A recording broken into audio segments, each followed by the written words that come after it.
भाई हमारे देश का जो युवा है वो भी पागल है। मेरे को एक बात बताओ, तुम्हें मंदिर बना के दे दिया और तुम्हें जिंदगी में क्या चाहिए? हैं? अयोध्या में मंदिर बन गया, उसका पूजन हो गया, और इससे बड़ा मुद्दा और क्या है? अब तुम्हें जॉब भी चाहिए। तुम्हें जॉब दिला दी तो हिंदू मुस्लिम के नाम पर ये घृणा कौन फैलाएगा? तुम्हें जॉब दिला दी तो जात पात के नाम पर दंगे कौन करवाएगा? इनकी जो आईटी सेल या जो भी है, मतलब उसकी झूठी खबरें कौन फैलाएगा? अगर युवा को जॉब दिला दी, देश को एक विकास की राह पर ले गए तो हैं। जो लोग सरकार के खिलाफ कुछ बोल देते हैं, उनको एंटी नेशनल कौन बोलेगा फिर कि भाई पाकिस्तान जाओ? ये है हमारी सरकार की सोच। ये यहाँ पर मैंने कुछ चीज़ें लिखी हैं ताकि ये जो मुद्दा है ये ट्रैक से भटक सकता हूं मैं, ताकि जो काम काम की बातें हैं और मैं आपको सीधा सीधा स्टिक सॉल्यूशन दूंगा मेरे भाई। ठीक है, फालतू की बकवास नहीं, आपको मैं सॉल्यूशन दूंगा कि इसका सॉल्यूशन क्या है।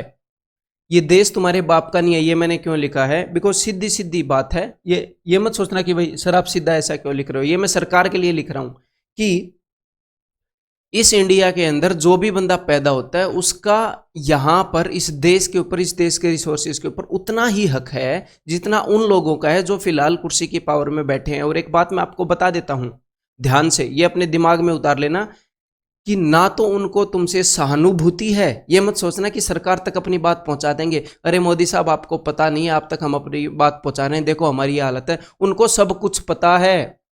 तुम मर भी जाओगे तो भी उनको फर्क नहीं पड़ता। कुर्सी के पीछे वो क्या क्या करते हैं, कर्नाटका में क्या किया था, एंड 70 जगह डेमोक्रेसी को लात मारकर जूते की नोक पर रखते हैं वो। उनको वो पावर कौन देता? उनको वो पावर हम देते हैं। तो उनको सिर्फ ये याद नहीं दिलाना, मैं आपको सॉल्यूशन बताऊंगा कि करना क्या है। उनको सिर्फ एक चीज से डर है, जो आजकल अपना मीडिया है ना, जो फोर्थ पिलर ऑफ डेमोक्रेसी है सो कॉल्ड, वो लकड़ी का पिलर है और उसमें गवर्नमेंट की दिमक लग चुकी है पूरी तरीके से। उस लकड़ी के पिलर के अंदर एक आधे बंदे हैं, बहुत गिने चुने पत्रकार हैं जो ईमानदारी से अपना काम कर रहे हैं।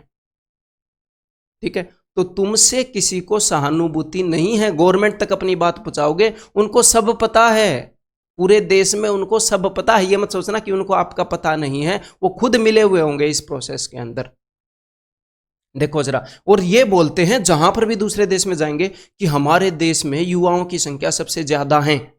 युवाओं की संख्या तो सबसे ज्यादा है, लेकिन उनके पास रोजगार है, वो प्रोडक्टिव काम कर रहे हैं। ये तो कुछ ऐसा हो गया कि हमारे देश के अंदर, हमारे घर के अंदर हजारों पिस्टल पड़े हैं, मैं तुम्हें बोल दूंगा, गोली एक में भी नहीं है। क्या करोगे उन पिस्टल का? हथियार हमारे पास बहुत हैं, मसाला एक में भी नहीं है चलने के लिए। क्या करेंगे युवा? खाली दिमाग शैतान का घर, सबसे घटिया देश हो जाएगा फिर ये। युवाओं की संख्या ज्यादा है, क्या करेंगे युवाओं की संख्या काम, अगर उन्हें रोजगार ही नहीं मिलेगा तो मेरे भाई, जब आपको कोई कुत्ता काटता है तो आप उसको ये नहीं बोलते, काटने को आता है, कि कुत्ता जी प्लीज जाइए, हैं हमारे ऊपर सहानुभूति रखिए ना। देखो ये कड़वी बात है लेकिन ये सच्ची बात है। फर्क नहीं पड़ता इन लोगों को जो कुर्सी पर बैठे हैं, आपकी जॉब रहे ना रहे, आप जियो आप मरो, इतना ही फर्क नहीं पड़ता। सच्चाई है। तो मेरे भाई इनको ये याद दिलाना पड़ेगा, और हमारे ही हाथ में एक रिमोट बटन है जिन हमने इनको ऊपर बैठा रखा है। क्या इसका सॉल्यूशन होगा वो मैं आपको बताऊंगा। और बहुत बढ़िया बात है, मतलब जो भी अपने साथी लोग आए हैं, कई टीचर्स आए हैं, बड़े छोटे, मेरे भाई बहन, जो भी इस मुद्दे के ऊपर बोल रहे हैं, मतलब आई सैल्यूट देम।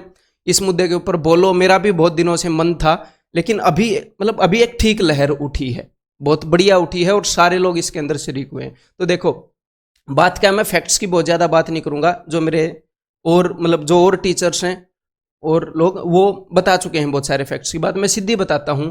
एक तो लो वैकेंसी करते जा रहे हैं, हर एक जॉब के अंदर वैकेंसीज को लो करते जा रहे हैं, रिक्रूटमेंट प्रोसेस को लॉन्ग करते जा रहे हैं। इसको डबल कर दिया, इसको आधा कर दिया, 4 गुना नुकसान हो रहा है, प्रोसेस 4 गुना स्लो हो गई है उतने ही लोगों को रोजगार देने की, और फीस को हाई ले रहे हैं। मेरे को ये पहले पता नहीं था, मेरे को वीडियो में देखकर पता चला, अभिनय सर की वीडियो में ही, कि भाई 500 रुपये फीस लेकर ये बोल रहे हैं कि 400 बाद में ले लेना। मतलब हद है भाई। जो लोग पहले से ही बेरोजगार है उससे तुम 400 रुपये उधार ले रहे हो, और ऊपर से ये एक रॉन्ग क्वेश्चन स्कैम। ये मैंने लगा, इतनी सारी चीजें बता रहा हूं, एसएससी के पास या किसी भी और कमीशन के पास इतना खोपड़ा नहीं है कि 100 क्वेश्चन ठीक से 23-20 पेपर ठीक से सेट कर दे और एक भी क्वेश्चन गलत ना आए। बच्चों से 100 रुपये लेते हैं, वसूलते हैं बाद में रिप्रेजेंटेशन के नाम पर, हैं।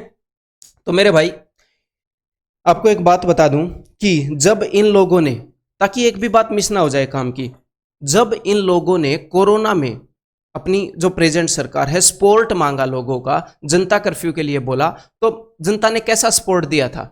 22 या 23 मार्च को जब जनता कर्फ्यू लगा, कैसे थालियां बजाई थी जनता ने शाम को? जनता ने भर भर के सपोर्ट किया। नोटबंदी के टाइम पर लोग लाइन में खड़े रहे, फिर भी ये बोलते रहे कोई नहीं, कुछ मुश्किलें सहनी पड़ती हैं अपने देश के लिए। खड़े थे कि नहीं लाइन में?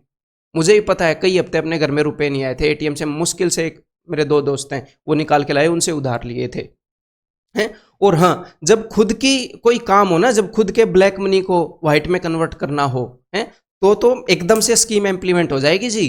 कल रात 8 बजे या फिर आज रात 12 बजे से नोट बंद हो जाएंगे सीधा।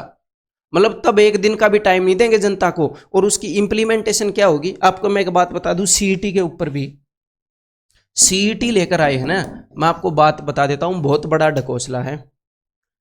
जब नोटबंदी के टाइम पर कितने मीठे मीठे वादे किए थे, उसकी इंप्लीमेंटेशन की हुई थी? मतलब कब डले थे एटीएम के अंदर? नोट भी नहीं डले थे एक एक हफ्ते तक। मतलब बुरा हाल हो गया था, लोग मर गए थे उसके कारण।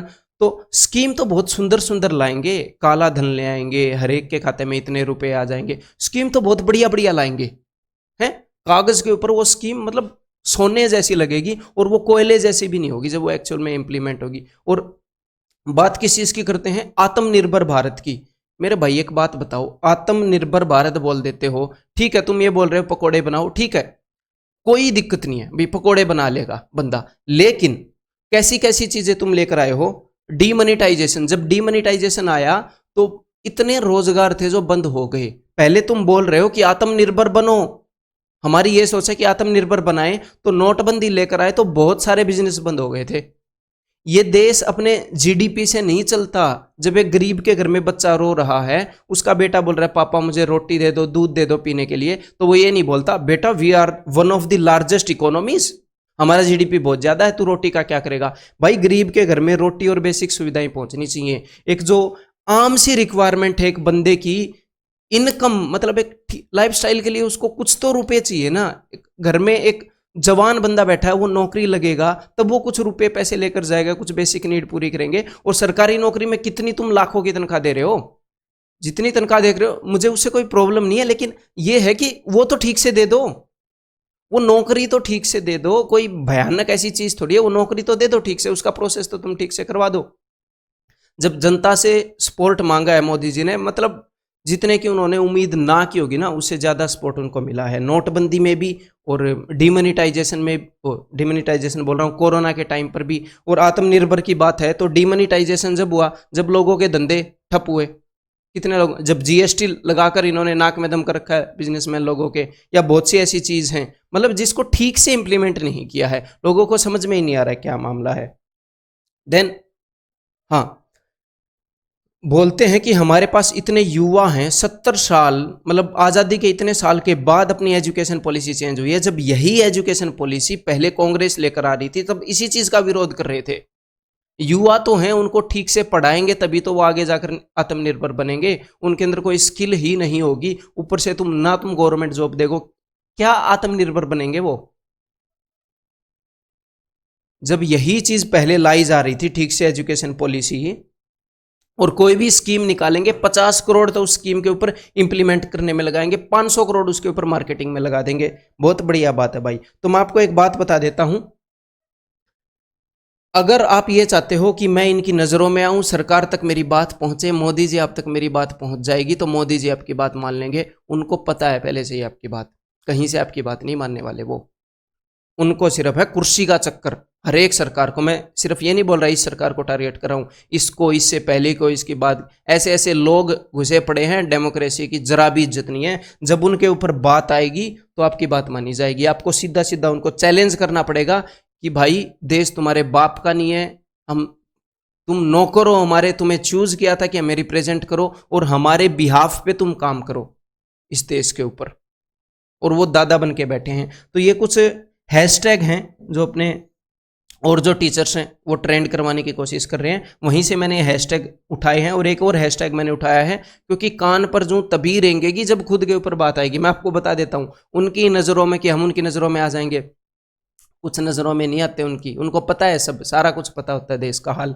ठीक है, तो 1 सितंबर को मेरी तबीयत थोड़ी ठीक नहीं थी, हो सकता है लग भी रहा हो, जुकाम सा भी और थोड़ा बुखार सा भी है, लेकिन आज जरूरी था ये वीडियो बनाना, बहुत जरूरी था। 1 सितंबर को 11 बजे ग्रैंड ट्विटर कैंपेन चल रहा है, ग्रैंड ट्विटर कैंपेन, सारे टीचर्स इसके अंदर मिलकर आए हैं। और मैं स्टूडेंट्स को एक बात बोल देता हूं कि ये मत सोचना कि अभी मेरे को कोई आंच, मेरे ऊपर कोई आंच नहीं है, मेरे को क्या जरूरत है, अभी तुम्हें जरूरत है, मेरे को कोई जरूरत नहीं है, समझ रहे हो, तुम्हें जरूरत है फिलहाल। तो तुम इस वीडियो को कितना भी शेयर करो, किसी मतलब तुम किसी भी टीचर की वीडियो को शेयर करो, इसको दूसरी को किसी को भी उसको फैलाओ, और कुल मिलाकर अपने जितने भी भाई बंधु हैं, रिश्तेदार हैं, काका ताऊ के लड़के हैं, उनको ये बताओ कि 11 बजे ये हैशटैग ट्वीट करा रहे हैं, इनकी स्पेलिंग चेंज मत करना, कुछ स्टूडेंट को पता नहीं होता है, एग्जैक्टली यही स्पेलिंग लिखना, कहीं पर कॉपी करके रख लो इनको व्हाट्सएप के अंदर, या कहीं पर कॉपी करके रख लो, एक बार लिख के रख लो, वहीं से अपने ट्वीट के अंदर डालना, ट्विटर के ऊपर ये कैंपेन करना है। ठीक है, hashtag SSC declare CGL result, hashtag speak for SSC railway student, और ये जरूर आपने करना है। मेरी बाकी टीचर से भी रिक्वेस्ट है मेरे भाई, जब तक आपने सीधा चैलेंज देना, नो जॉब नो वोट, जब तक जॉब नहीं दोगे तब तक वोट नहीं मिलेगी। मतलब ये नहीं है कि कोई भी आपको आगे जॉब दे तब वोट देगा। देखो प्राइवेट के अंदर भी इन्होंने माहौल खराब कर रखा है, जब तक आपको अपनी एजुकेशन क्वालिफिकेशन की बराबर की जॉब नहीं मिलती ना, तो आपको जॉब नहीं मिली ये मान लो। अगर आपको अपनी एजुकेशन क्वालिफिकेशन के बराबर की जॉब नहीं मिली तो वोट मत देना अगली बार।